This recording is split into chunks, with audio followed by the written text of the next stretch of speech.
Now we are. Okay. Okay, lesson 19, the Word. In the beginning was the Word, and the Word was with God, and the Word was God. It is impossible for a finite mind to conceive of the time when the universe, with its multiple forms of life and expression, existed only as an idea of which the Word is a symbol. That was in the beginning, but the process which started creation on its way is still in operation, ever creating and carrying the universe forward from one stage of evolution to the next. And to put things in perspective, they say that this universe, when it began to manifest, was a point of singularity, probably about the size of a marble, of infinite density, Infinite mass. Yeah, infinite mass, thank you. And everything that exists now is part of that original marble size absolute mass. Now, that's quite a bit to think about. But they say that it started with a point of singularity. Shoot, sorry about that. Oh, that's okay. I take that as a divine sign. I didn't realize I got a message and it was a video. The thought, the idea, and the Word, the Trinity omnipotent. God continues to create by means of the Word, but now it is through the agency of man. The word spoken by man is always God's word, because man, or mankind, has not attained the consciousness of the I am within himself. He sometimes creates that which is undesirable because he does not speak the word of truth. But as creation moves on slowly but steadily, mankind has an opportunity to try again, and having learned by past experiences, a higher expression of truth is represented in the word which he speaks, and humanity takes a step forward. Much of the way from the beginning to the present time has been very circuitous, winding back and forth, sometimes seeming to retrace its steps for many decades around obstacles of man's own placing out into the open again and forward. The universe is depicted in the individual life of man. The Creator, from the center of his being, inspires him with thoughts capable of forming into ideas and coming into expression. But man, or the individual, through his lack of understanding, misinterprets the thought, translates it into an idea that is not constructive, and the word, which is the symbol of the idea, brings forth an imperfect creation. This happens over and over again until the individual learns his lesson, and then he too moves forward in self-unfoldment. Life is a perfect school. Every pupil receives marks of merit or demerit exactly as he earns them.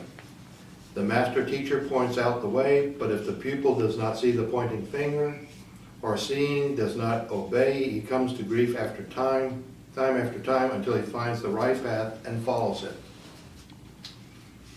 In the physical universe, the storms, the wind, and the rain are needed to bring it to perfection. So in the life of man or the individual, he must have the discouragements, the disasters and troubles of life to recall him to the importance of the self within him and bring him to the place where he is willing to be led by the inner guide. See, that's the challenges and that we face, that are learning opportunities in disguise. It's the learning that gives us the opportunity to grow. Without growth, we stagnate. All the conditions of man's life are created by himself through thought, the word, and the idea, and the word. The word is important not because of its being a combination of sounds that may be beautiful or otherwise, but because of the essence of reality for which it stands. Jesus said, "The words that I speak to you, they are spirit and they are life." So well did he understand the power of the spoken word that he chose his words with care, making each do its perfect work. How many of you have seen the movie Dune? Dune. I think I have. Dune, D-U-N-E? Dune, D-U-N-E, yeah. I don't think I've seen it. Well, they have a philosophy wherein they understand, the good guys understand the power of a word. A word is a manifestation in action. It has energy behind it, and that energy can be used to create or destroy. So, understanding the power of a word gives one an ability to use that force behind the word, which the word represents. And this all sounds really esoteric, but words impact. They have an energy. And it may be very subliminal, but a word like war or love, that has energy associated with it, and that can be projected onto others. So it's a manifestation of the creative. Words should cause wars. Yeah, words have power. They have meaning, but the energy associated with the word, it's like an incantation or an invocation that's been used for thousands of years, all right? If you use the same intonation and the same words that a person who used it 1,000 years ago or 2,000 years ago achieved a certain effect, you will achieve the same effect, because it has a built-in power of its own, and it becomes a vehicle of causation. It can, as it was used 2,000 years ago to cause an effect in the material world, doing exactly the same thing today will have the same effect, because the power that's associated, the energy associated with the word. Is that making any sense to you? So in this, guys, the Creator's word is a word that empowers creation. The energy involved is for creation. So that's why as you become really skilled in esoteric philosophy, you have to be very cautious about the words you use, because you understand that a word has power to create or destroy, only because of the association of the energy with that word, not because it may have been a malicious thought on your part, but just the energy already associated that's been built up in that represented by that word. So they're saying there was infinite mass and infinite density, and God said the word, and it all started to unfold. Yeah. Sounds good. Well, I've always wondered if that's what they meant literally. Well, there would have to be, logically, there would have to be a motivating force. Mm-hmm. It would not be a matter of spontaneity, I would think. Mm-hmm. With someone like Hitler, look what he did with words. Yeah, I mean, yeah. it's not the only one, but I was just, that's his name. Yeah, coming well, in. that's, you can, if you use the right words, if you tinker together the right phrasings, you can get people to believe anything you want. And that's the power behind propaganda, is to create a thought around words that motivates the way you want people to move, that makes people, impels people to act a certain way. That's why, Goebbels, the propaganda minister in Nazi Germany, said if you tell a lie often enough and big enough, it eventually becomes true. So it builds up, words build up power, have power associated with them. So in this example, and the word was with God, that was the motivating force. And that caused the process of creation to once again ensue. And I say once again because in theoretical physics they say that this universe actually is not the first universe. That through a process of expansion and contraction, eventually contracted back down into its original form of a point of singularity, infinite mass, infinite density.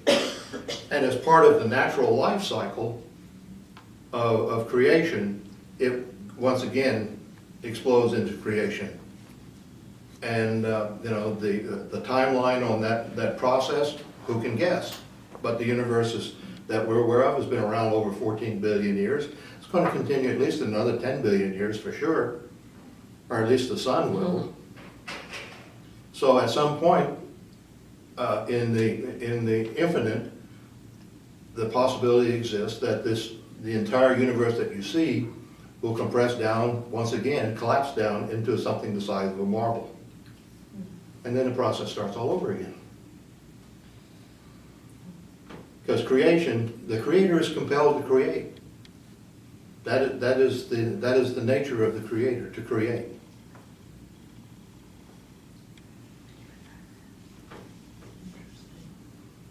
There's a lot to think Oh, yeah, yeah. about for my little mind. For all of us, I mean, you know. Me too. Silence in this room. It's a nebulous thought. Nebulous thought to think that everything that exists started off with something no bigger than that.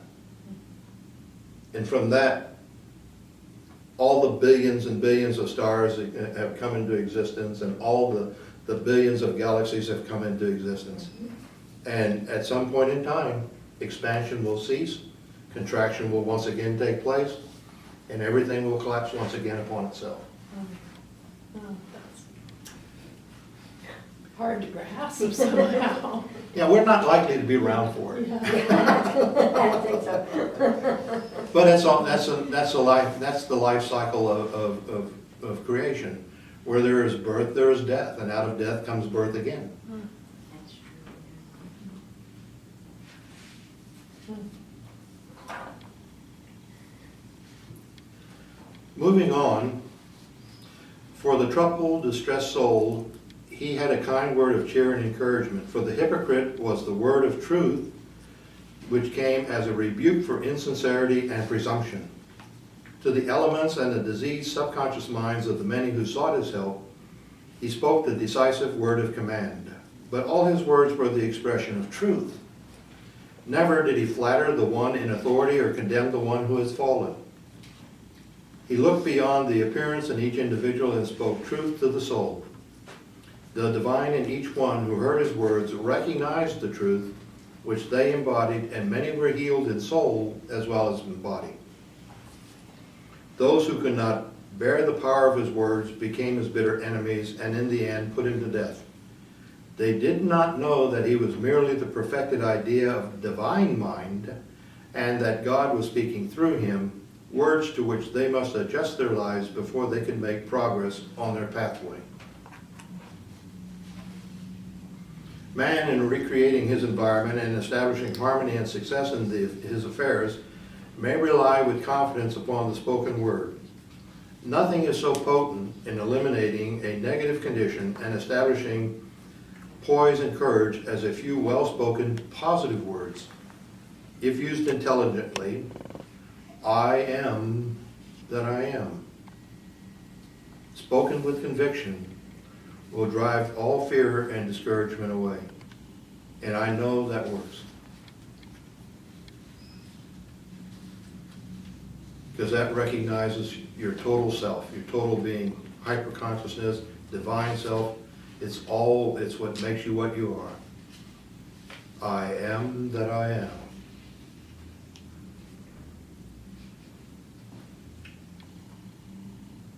Or one may say, I am power, I am courage, I am strength. Any statement that seems to suit the occasion will accomplish the desired result, desired purpose. It is surprisingly how quickly the vibrations can be changed from negative to positive by a positive attitude and positive affirmations. The The reason that such assertions are so potent of good is that they are absolutely true. Much truer than we in our limited state of unfoldment are able to comprehend. The acknowledgement of a great truth, even though not fully comprehended, brings about marvelous life results.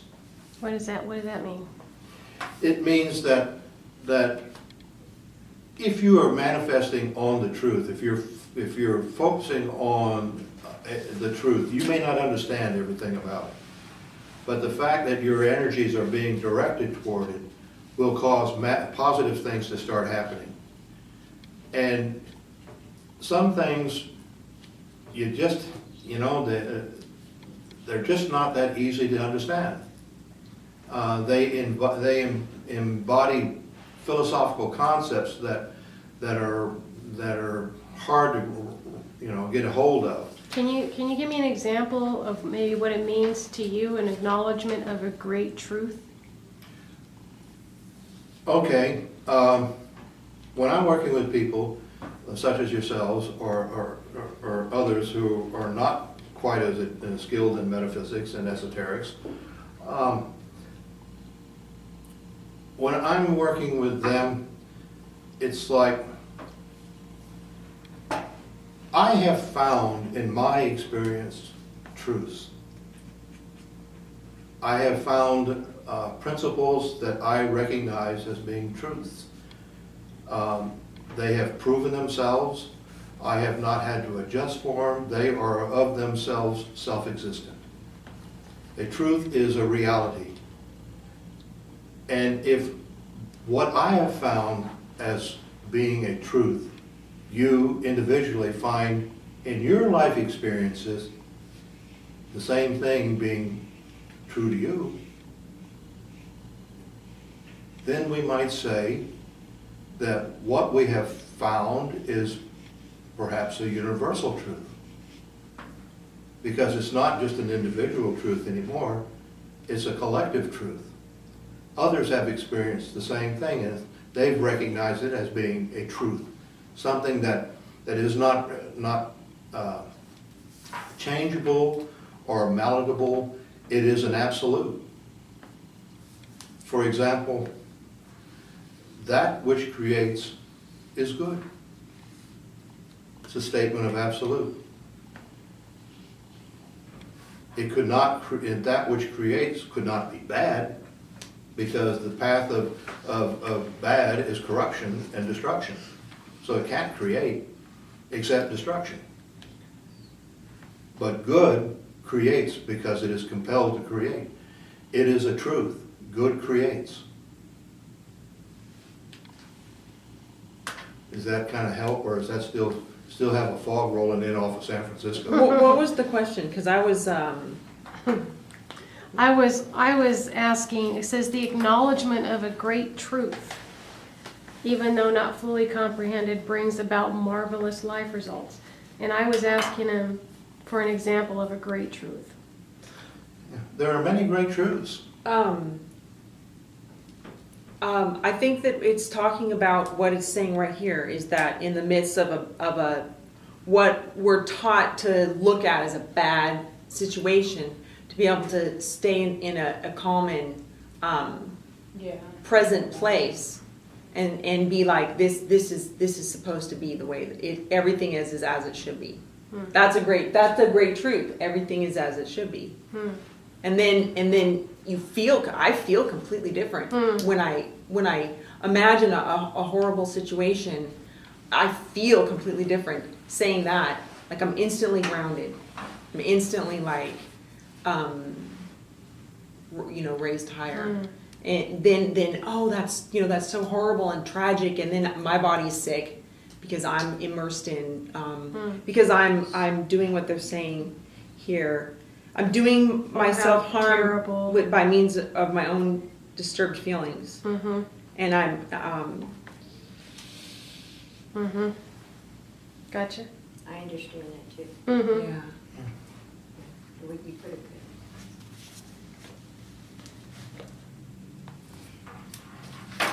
That's like saying, what is truth?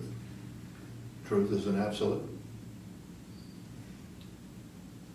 that statement is so comforting to me that you say, you've repeated it a few times, and it just, I have such a logical mind, I want tangibles, you know, I want, and how you described one of your other truths, you know, something, you come up with a theory of what you think is going on in the world, or you know, an awareness, and then nothing challenges it. Everything that happens, it's still, you don't have to change it. And then in your mind, you know, or in your feeling, you say, well, this really seems to be a truth, but I'll have a tendency to say, if I can't prove it tangibly, I'll have doubt. And so it always is very comforting when I hear other people having the same sort of intangible truths, Yeah. you know. Saying that's when you get to the realm of universal truth. Yeah, yeah, exactly. And that's what we're basically talking about, universal truths. Yep. I'm just saying, I appreciate it. See, and the unfortunate thing is that, with the exception of a select few, not everyone is in the mind to recognize a universal truth. It's just not something they can comprehend. But that's where they are on their life path. Maybe next lifetime they'll get a better understanding, but that's up to them. I myself am not always in a place where I can recognize stuff that I already think is a universal truth. Do you know what I mean? Like I'll fall back into bad, you know, unhelpful ways of thinking or whatever, and I'll lose Right, it. which is why, you know, I've pointed out that if something presents itself to you as being a truth, and you're not comfortable with that being so, don't dismiss it. Put it on a shelf. In time, Yeah. it will prove or disprove itself. Yeah. Well, I'm referring more to losing consciousness. Yeah. Like it's just, yeah. If I lose consciousness, I lose touch with those truths. So I don't want to lose consciousness. I want Those to truths will always be there. I Once lose you found touch with them. them. Though. Right, yeah, that's what we're saying. I will forget that Have they a bad exist, day. and I'll get caught up in the worldly chaos and the games and the, you know, stuff of life, and I'll forget. Right, well, and you know, that just happens to be a natural consequence of life. Yeah. You know, but the thing of it is, you can't allow it to be such that it distracts you from your path, from what you're doing. That's the challenge. It's a hell of a challenge. But it's a matter of priorities, personal priorities. Do you let external things take you off of your dedication to finding the absolute truth, or not? No one can say, you know, dictate to you what you do. It's your personal choice. And if you allow something to distract you, what are you really doing? You're giving that power over you.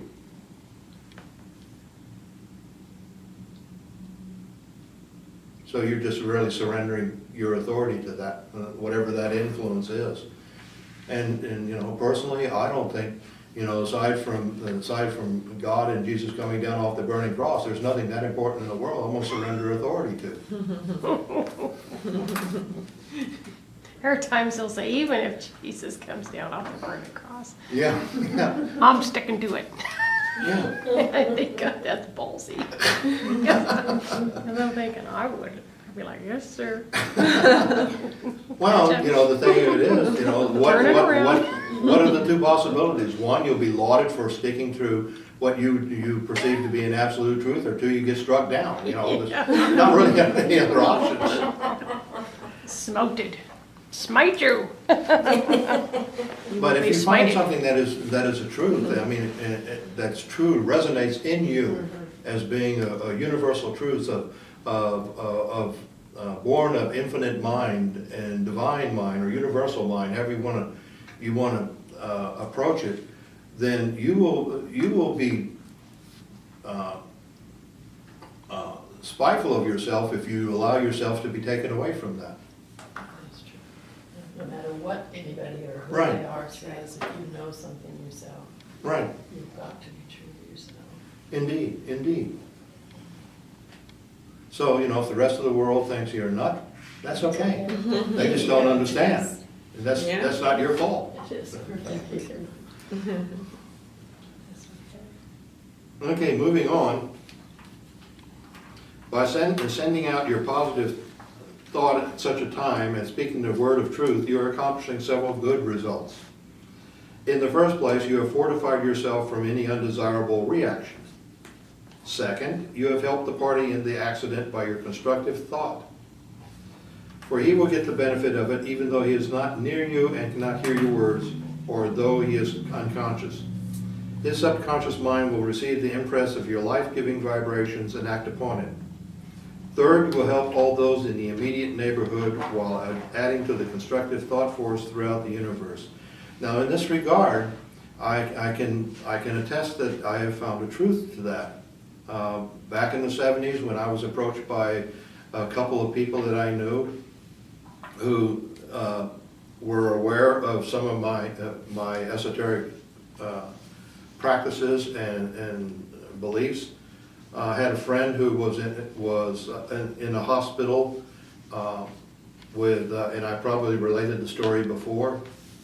And it was just a matter of I didn't know the person, but I had their name, and I just focused on their energy and sent my life energy to their energy. And the next morning they got up and walked out of the hospital like nothing was wrong. So a person doesn't have to be aware that you're sending energy to them if they're not in a position, as long as they're not in a position of being able to reject that energy or not allow it to manifest. You can affect change with them totally without their knowing or understanding. It doesn't require that they understand at all. Yes, ma'am. Do you have to go above yourself and get their permission? Up in the ethers? Yeah, if it is not, if it is not something that you should be doing, you won't be allowed to do it. Okay, Is that pretty straightforward? yeah, that's very straightforward. In this situation, there was enough concern by others that it made it permissible to go ahead and they were acting in her best interest and with her regard, and that made it perfectly justifiable. And it was not ill-served, and a good person was, brought back, so to speak. Ms. Nikki, you look like you're pondering thoughts. Oh, no, I'm just thinking about all of it. Okay, well, moving on. A man who understood the value of the spoken word was riding on a streetcar one Sunday afternoon. Suddenly, an automobile appeared in front of the speeding car, and a serious accident seemed inevitable. This man, who had trained himself in positive thinking without realizing what he was doing, jumped to his feet and shouted, "No one will be hurt." The crash came, but no one was injured, although the automobile was wrecked. The other passengers in the streetcar thought he was beside himself with excitement, but it was his subconscious mind obeying the instructions received in the hours of training. If words are powerful for good, they are also powerful for so-called evil. We've talked about that. A word of scorn may wither the soul of one in trouble and bring despair to the heart, while the word of love uplifts and bids the struggling one to try again. Indeed, some may be so in need of a cheering word that they seek it from those they love, but the others, not understanding the need, withhold their gift. A word of slander may ruin a reputation that one has been years in building. As students of metaphysics, it is of paramount importance that we understand the power of the word. Keep in mind in your vocabulary a supply of constructive words that will build into your own life and the lives of those about you the worthwhile ideal. There is a wide selection to choose from. God, good, I am, life, light, health, love, peace, harmony, courage, strength, power, right, truth, sincerity, happiness, success, and countless others. Avoid the opposite of these terms, for For the word and its meaning are one, and you want nothing to do with destructive forces. Which is why I've said before, you're dealing with somebody who is just not going to see things your way, and they're bent on doing what they want to do. You just wish them well, with the energy, with the word associated with well, and let it go.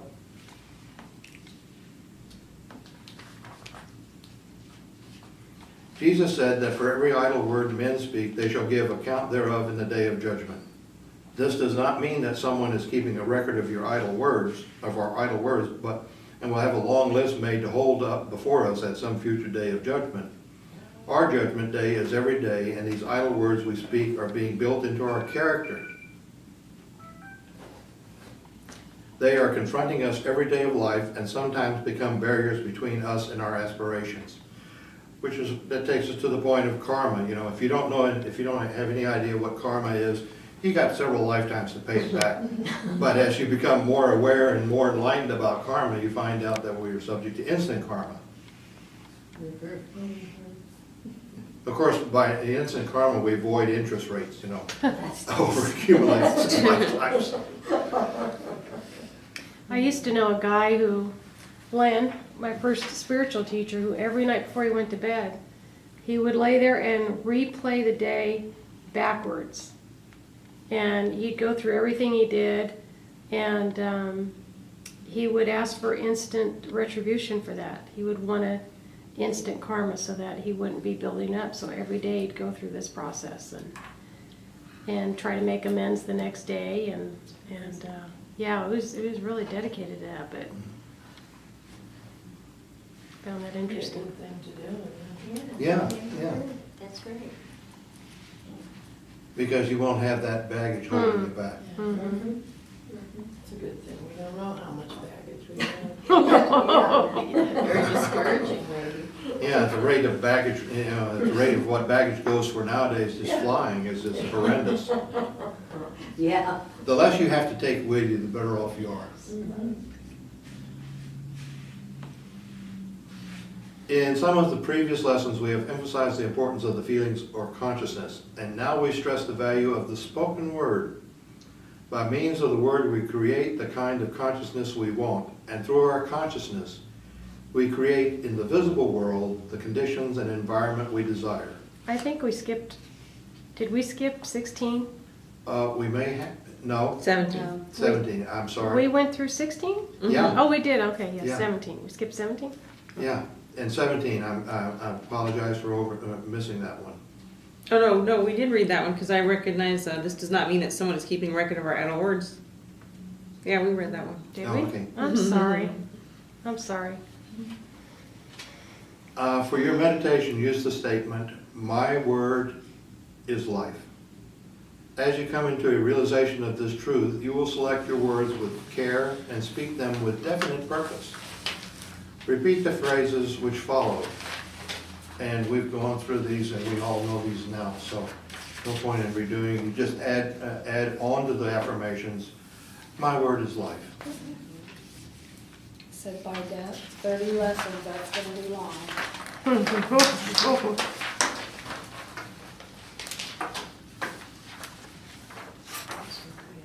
See, and the thing that is, most people don't recognize that, you know, they use words without understanding the power associated with the words. Well, I started making my normal stars and so on to tell me what's important, but that became so many that I just stopped doing it. These were two excellent lessons. So we'll, you know, if there are no questions or comments or anything, we'll take a short break, and if everyone is up for it, we can get into the next lesson. And it's not an absolute, it's not mandatory, we have time. Or we can just relax and call the day early. Whatever you all feel like doing is fine. Okay, what? Time is fine. How Okay, about well, the then lady taking the pictures?